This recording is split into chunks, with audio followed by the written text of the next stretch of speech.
ടിപ്സിൻ്റെ പുതിയൊരു വീഡിയോയിലേക്ക് എല്ലാവർക്കും സ്വാഗതം. കമ്പ്യൂട്ടർ ക്ലാസ്സിൻ്റെ പാർട്ട് 11 വീഡിയോ ആണിത്. നമുക്കിന്ന് പുതിയൊരു ടോപ്പിക്കിലേക്ക് കടക്കാം. മൈക്രോസോഫ്റ്റ് വേർഡ് അഥവാ MS വേർഡ്.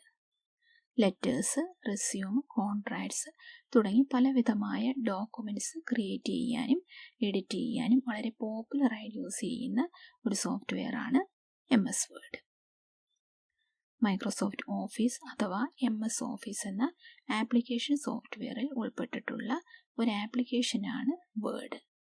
വേർഡ് പോലെ തന്നെ Excel, PowerPoint, Access, OneNote എന്നിങ്ങനെ വേറെയും ധാരാളം ആപ്ലിക്കേഷനുകൾ ഈ ഒരു സോഫ്റ്റ്വെയറിൽ അവൈലബിൾ ആണ്. ഈ സോഫ്റ്റ്വെയറിൻ്റെ പഴയ വേർഷൻസും ഉണ്ട്, പുതിയ വേർഷൻസും ഉണ്ട്. പുതിയ വേർഷൻസിൽ നമ്മുടെ വർക്ക് കുറേ കൂടി ഇഫക്റ്റീവ് ആക്കാനും ഈസി ആക്കാനും പറ്റുന്ന ഒരുപാട് ഫീച്ചേഴ്സ് ഉണ്ട്. എങ്കിലും ബേസിക് ആയിട്ടെല്ലാം സെയിം തന്നെയാണ്.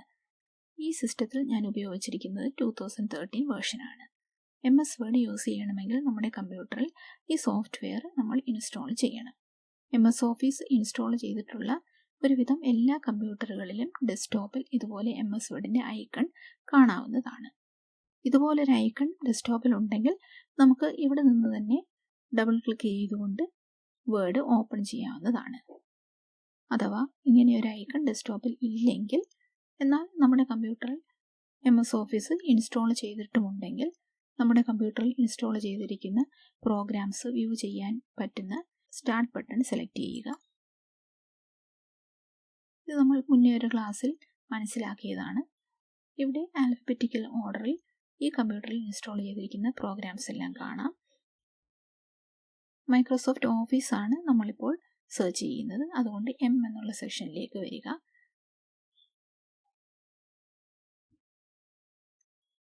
ഇവിടെ മൈക്രോസോഫ്റ്റ് ഓഫീസ് 2013 നമുക്ക് കാണാം.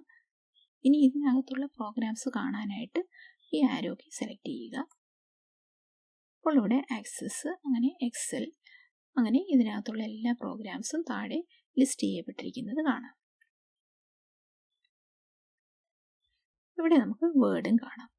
അതുകൊണ്ട് അഥവാ ഡെസ്ക്ടോപ്പിൽ ആ ഐക്കൺ ഇല്ലെങ്കിൽ ഇവിടെ വന്നിട്ട് മൗസ് ലെഫ്റ്റ് ക്ലിക്ക് ചെയ്തുകൊണ്ട് നമുക്ക് വേർഡ് ഓപ്പൺ ചെയ്യാവുന്നതാണ്. ഞാനിപ്പോൾ ഡെസ്ക്ടോപ്പിൽ ഉള്ളതുകൊണ്ട് അവിടെ നിന്നും ഓപ്പൺ ചെയ്യാനായിട്ട് പോവുകയാണ്. അതിനായിട്ട് മൗസ് പോയിൻ്റർ ഇവിടെ കൊണ്ടുവരിക. അതിനുശേഷം മൗസിൻ്റെ ലെഫ്റ്റ് ബട്ടൺ ഡബിൾ ക്ലിക്ക് ചെയ്ത് നമുക്ക് ഓപ്പൺ ചെയ്യാം.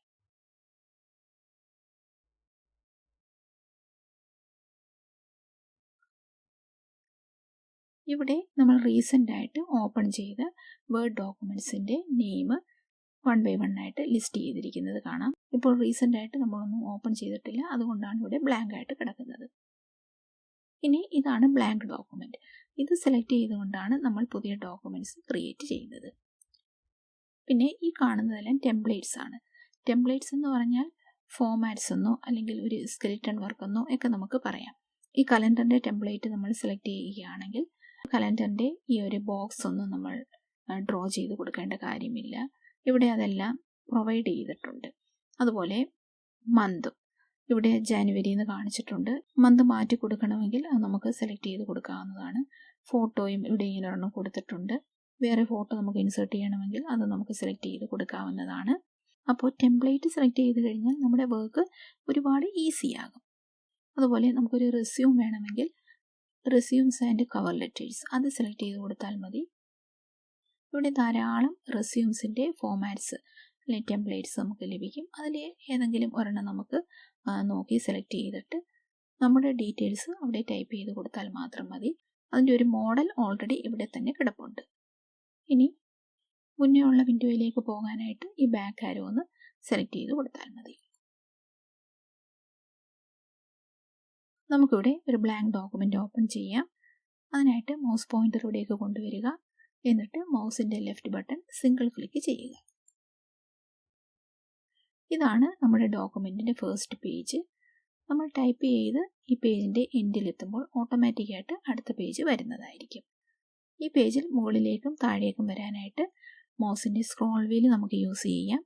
അതല്ലെങ്കിൽ റൈറ്റ് സൈഡിൽ കാണുന്ന ഈ ഒരു ബാർ ഡ്രാഗ് ചെയ്തുകൊണ്ട് നമുക്ക് മുകളിലേക്കും താഴേക്കും വരാവുന്നതാണ്. കീബോർഡ് ഉപയോഗിച്ച് നമുക്ക് ഈ ഒരു ഡോക്യുമെൻറ്റിൽ നാവിഗേറ്റ് ചെയ്യാവുന്നതാണ്. അതിനായിട്ട് home key, end key, page up, page down, arrow keys എന്നിവയൊക്കെ നമുക്ക് യൂസ് ചെയ്യാവുന്നതാണ്. ഇനി ഇവിടെ കാണുന്നതാണ് ഈ ഡോക്യുമെൻറ്റിൻ്റെ പേര്.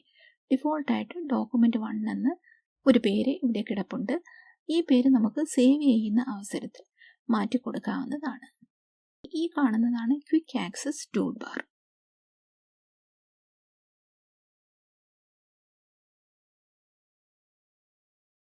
നമ്മൾ ഡോക്യുമെൻ്റ് ക്രിയേറ്റ് ചെയ്യുമ്പോൾ, അതായത് ടൈപ്പ് ചെയ്യുമ്പോൾ കൂടെ ആവശ്യമായിട്ട് വരുന്ന ചില കമാൻഡ്സ് ഇവിടെ ഇങ്ങനെ നമുക്ക് പിൻ ചെയ്ത് ഇടാവുന്നതാണ്. ഇപ്പോൾ ഡിഫോൾട്ടായിട്ട് ഇത്രയും കമാൻഡ്സ് ഇവിടെ കിടപ്പുണ്ട്. ഇനിയും കുറച്ചുകൂടി കമാൻഡ്സ് നമുക്ക് ഇവിടെ ഇൻസേർട്ട് ചെയ്യാം. അതിനായിട്ട് ഈ ഒരു ആരോ സെലക്ട് ചെയ്ത് കൊടുക്കുക. അപ്പോൾ ഇത്രയും കമാൻഡ്സ് നമുക്ക് കാണാനായിട്ട് സാധിക്കും. ഈ ടിക്ക് മാർക്ക് കാണുന്ന 3 കമാൻഡ്സ് ആണ് ഇവിടെ ഓൾറെഡി ഉള്ളത്. ഇപ്പോൾ ഈ ന്യൂ സെലക്ട് ചെയ്ത് കൊടുത്തു കഴിഞ്ഞാൽ അതിൻ്റെ ഒരു ഐക്കൺ കൂടി ഇവിടെ വരുന്നതായിരിക്കും. ഇപ്പോൾ ആ ന്യൂവിൻ്റെ ഐക്കണാണ് ഈ കാണുന്നത്. ഇത് ഒരു ന്യൂ ഡോക്യുമെൻറ്റിനെയാണ് സൂചിപ്പിക്കുന്നത്. അതായത് നമ്മളിപ്പോൾ ഇത് ടൈപ്പ് ചെയ്തുകൊണ്ടിരിക്കുമ്പോൾ തന്നെ ഒരു ന്യൂ ഡോക്യുമെൻ്റ് ഓപ്പൺ ചെയ്യണമെങ്കിൽ നമുക്ക് ഇവിടെ ഒന്ന് സെലക്ട് ചെയ്ത് കൊടുത്താൽ മാത്രം മതി, ന്യൂ ഡോക്യുമെൻ്റ് ഓപ്പൺ ആകും. ഇനി ഈ ഐക്കൺ ഇവിടെ വേണ്ടെങ്കിൽ ഈ ആരോ സെലക്ട് ചെയ്യുക. അതിനുശേഷം ഇവിടെ ഒന്നുകൂടി ലെഫ്റ്റ് ക്ലിക്ക് ചെയ്യുക. അപ്പോൾ ആ ഒരു ഐക്കണും അവിടെ നിന്ന് പോകും. ഇവിടെ ഈ ന്യൂവിൻ്റെ നേരെയുള്ള ടിക്ക് മാർക്കും പോയിരിക്കുന്നത് കാണാം. ഇങ്ങനെ ഇവിടെയുള്ള കമാൻഡ്സ് എല്ലാം ഇവിടെ പിൻ ചെയ്ത് ഇടാവുന്നതാണ്. പിന്നീട് ഇവിടെ കാണുന്ന ഹോം, ഇൻസേർട്ട്, ഡിസൈൻ എന്നിവയൊക്കെ ടാബുകളാണ്. ഓരോ ടാബും നമ്മൾ സെലക്ട് ചെയ്യുമ്പോൾ ആ ടാബുമായിട്ട് കണക്റ്റഡ് ആയിട്ടുള്ള കമാൻഡ്സ് താഴെ ഇങ്ങനെ ഡിസ്പ്ലേ ആകുന്നത് കാണാം. ഇങ്ങനെ കമാൻഡ്സ് ഡിസ്പ്ലേ ആകുന്ന ഈ ഒരു പോർഷന് പറയുന്ന പേര് റിബൺ എന്നാണ്. ഈ റിബണിൽ കാണുന്ന കമാൻഡ്സിനെ സൂചിപ്പിക്കുന്ന നെയിമാണ് ഓരോ ടാബിനും കൊടുത്തിരിക്കുന്നത്. അതായത് നമ്മൾ ഡിസൈൻ ടാബ് സെലക്ട് ചെയ്യുകയാണെങ്കിൽ ഡിസൈനുമായിട്ട് കണക്റ്റഡ് ആയിട്ടുള്ള കുറേ കമാൻഡ്സ് ആയിരിക്കും ഈ റിബണിൽ ഡിസ്പ്ലേ ആകുന്നത്. നമ്മൾ ക്രിയേറ്റ് ചെയ്യുന്ന ഈ ഡോക്യുമെൻ്റ് ടൈപ്പ് ചെയ്യുവാനായിട്ട് കുറച്ചുകൂടി സ്പേസ് വേണം എന്ന് തോന്നുകയാണെങ്കിൽ ഈ ഒരു റിബൺ നമുക്ക് കൊളാപ്സ് ചെയ്യാവുന്നതാണ്. അതിനായിട്ട് ഈ ആരോ സെലക്ട് ചെയ്ത് കൊടുത്താൽ മതി. ഇപ്പോൾ ആ റിബൺ കൊളാപ്സ് ആയി, പക്ഷേ ആ ടാബുകൾ അതുപോലെ തന്നെ ഉണ്ട്. അതുകൊണ്ട് നമ്മൾ ടൈപ്പ് ചെയ്തുകൊണ്ടിരിക്കുമ്പോൾ ഏതെങ്കിലും ഒരു കമാൻഡ് ആവശ്യമുണ്ടെങ്കിൽ ഏത് ടാബിലുള്ള കമാൻഡാണോ നമുക്ക് വേണ്ടത് ആ ടാബ് നമുക്കൊന്ന് സെലക്ട് ചെയ്ത് കൊടുത്താൽ മതി. ഇപ്പോൾ ഇൻസേർട്ട് ടാബിലെ ഒരു കമാൻഡാണ് നമുക്ക് വേണ്ടെങ്കിൽ ആ ടാബ് ഒന്ന് സെലക്ട് ചെയ്ത് കൊടുത്താൽ മതി. ഇവിടെ ടേബിൾ ഇൻസേർട്ട് ചെയ്യുവാനും പിക്ചേഴ്സ് ഇൻസേർട്ട് ചെയ്യുവാനും ഒക്കെയുള്ള കമാൻഡ്സ് ഉണ്ട്. ഇനി ഈ റിബൺ ഇതുപോലെ തന്നെ നേരത്തെ കണ്ടതുപോലെ ഫിക്സ് ചെയ്ത് നിർത്താനായിട്ട് ഈ പിന്നിൻ്റെ ഇമേജ് ഒന്ന് സെലക്ട് ചെയ്ത് കൊടുത്താൽ മതി. ഇത് തന്നെ ചെയ്യുവാനായിട്ട് മറ്റൊരു ഓപ്ഷൻ കൂടിയുണ്ട്. അതിനായിട്ട് ഈ ഒരു ബട്ടൺ ഒന്ന് സെലക്ട് ചെയ്ത് കൊടുക്കുക. ഇപ്പോൾ ഇവിടെ 3 ഓപ്ഷൻസ് നമുക്ക് കാണാം. ഓട്ടോ ഹൈഡ് റിബൺ സെലക്ട് ചെയ്ത് കൊടുത്താൽ ഈ റിബണും ടാബും എല്ലാം ഹൈഡ് ചെയ്യപ്പെടുന്നതായിരിക്കും. ഇവിടെ നമ്മളുടെ ഡോക്യുമെൻ്റ് മാത്രം കാണാം, ടാബുകളും റിബണും ഹൈഡ് ചെയ്യപ്പെട്ടു. അത് തിരികെ വേണമെങ്കിൽ ഈ ബട്ടൺ തന്നെ ഒന്നുകൂടി സെലക്ട് ചെയ്യുക. ഇപ്പോൾ താഴെ 2 ഓപ്ഷൻസ് ഉണ്ട്. ഷോ ടാബ്സും ഉണ്ട്, ഷോ ടാബ്സ് ആൻഡ് കമാൻഡ്സും ഉണ്ട്. ഷോ ടാബ്സ് കൊടുത്താൽ നേരത്തെ കണ്ടതുപോലെ ഹോം, ഇൻസേർട്ട്, പേജ് ലേഔട്ട് എന്നുള്ള ആ ടാബുകൾ മാത്രം കാണാനായിട്ട് സാധിക്കും. ടാബ്സ് ആൻഡ് കമാൻഡ്സ് കൊടുത്ത് നമുക്ക് ആ റിബണും കൂടി ഡിസ്പ്ലേ ആകും. ഇനി താഴേക്ക് വരികയാണെങ്കിൽ സൂം ഇൻ ചെയ്യാനും സൂം ഔട്ട് ചെയ്യുവാനുള്ള ഓപ്ഷൻ ഇവിടെ കാണാം. സൂം സ്ലൈഡർ എന്നാണ് ഇതിന് പറയുന്നത്. നമ്മളൊരു ഡോക്യുമെൻ്റ് ഓപ്പൺ ചെയ്യുമ്പോൾ ഡിഫോൾട്ടായിട്ട് ഇങ്ങനെ 100%ലാണ് ഇതിൻ്റെ സൂം ലെവൽ കിടക്കുന്നത്. നമ്മൾ ഈ മൈനസ് മാർക്ക് ഒന്ന് സെലക്ട് ചെയ്ത് കൊടുക്കുകയാണെങ്കിൽ സൂം ഔട്ട് ചെയ്യുന്നതായിരിക്കും. ഓരോ തവണ മൈനസ് മാർക്ക് സെലക്ട് ചെയ്യുമ്പോഴും 10% വെച്ചായിരിക്കും സൂം ഔട്ട് ആകുന്നത്. ഇപ്പോൾ ഇത് 90% ആയി. ഇപ്പോൾ ഇത് 80% ആയി. ഇവിടെ നമുക്കത് കാണാനായിട്ട് സാധിക്കും. ഇനി സൂം ഇൻ ചെയ്യാനായിട്ട് പ്ലസ് മാർക്ക് സെലക്ട് ചെയ്ത് കൊടുക്കുക. ഓരോ തവണ സെലക്ട് ചെയ്യുമ്പോഴും 10% വെച്ചായിരിക്കും സൂം ഇൻ ആകുന്നത്. ഇപ്പോൾ അത് വീണ്ടും 100% ആയി. 100% ആകുമ്പോൾ ഈ മിഡിൽ പോർഷനിലായിരിക്കും ആ സൂമിൻ്റെ ഹാൻഡിൽ കാണപ്പെടുന്നത്. ഇനി ഈ ഹാൻഡിൽ ഡ്രാഗ് ചെയ്തുകൊണ്ട് നമുക്ക് സൂം ഇന്നും സൂം ഔട്ടും ചെയ്യാവുന്നതാണ്. അതിനായിട്ട് മൗസ് പോയിൻ്റർ ഈ ഒരു ഹാൻഡിലിൻ്റെ അവിടെ കൊണ്ടുവരിക. അതിനുശേഷം മൗസിൻ്റെ ലെഫ്റ്റ് ബട്ടൺ ഹോൾഡ് ചെയ്ത് പിടിച്ചുകൊണ്ട് മൗസ് ലെഫ്റ്റിലോട്ട് നീക്കി കൊടുക്കുകയാണെങ്കിൽ സൂം ഔട്ട് ആകും. റൈറ്റിലോട്ട് നീക്കി കൊടുക്കുകയാണെങ്കിൽ സൂം ഇൻ ആകും. ഇനി ആ മിഡിൽ പോർഷൻ ഒന്ന് സെലക്ട് ചെയ്ത് കൊടുത്താൽ നമുക്ക് 100ലേക്ക് കൊണ്ടുവരാവുന്നതാണ്. ഇനി ഇവിടെ കാണുന്ന ഈ 3 ബട്ടൺസ് നമ്മുടെ ഈ പേജിൻ്റെ ലേഔട്ടിനെയാണ് കാണിക്കുന്നത്. ഇപ്പോൾ ഡിഫോൾട്ടായിട്ട് ഇത് പ്രിൻ്റ് ലേഔട്ടിലാണ് കിടക്കുന്നത്. അതായത് നമ്മൾ ഈ ഡോക്യുമെൻ്റ് ടൈപ്പ് ചെയ്യുമ്പോൾ ഇതിൻ്റെ പ്രിൻ്റ് ഔട്ട് എടുക്കുമ്പോൾ എങ്ങനെയായിരിക്കും കാണപ്പെടുന്നത്, ആ ഒരു രീതിയിലാണ് ഈ ലേഔട്ട് ഇപ്പോൾ ഉള്ളത്. ഈ ഒരു ബട്ടൺ സെലക്ട് ചെയ്ത് കൊടുത്താൽ വെബ് ലേഔട്ട് കിട്ടുന്നതായിരിക്കും. അതായത് നമ്മൾ ഈ ഡോക്യുമെൻ്റ് വെബ്സൈറ്റിൽ പബ്ലിഷ് ചെയ്താൽ എങ്ങനെയായിരിക്കും കാണപ്പെടുന്നത്, അത് കാണാനായിട്ട് ഇവിടെ ഒന്ന് സെലക്ട് ചെയ്ത് കൊടുത്താൽ മതി.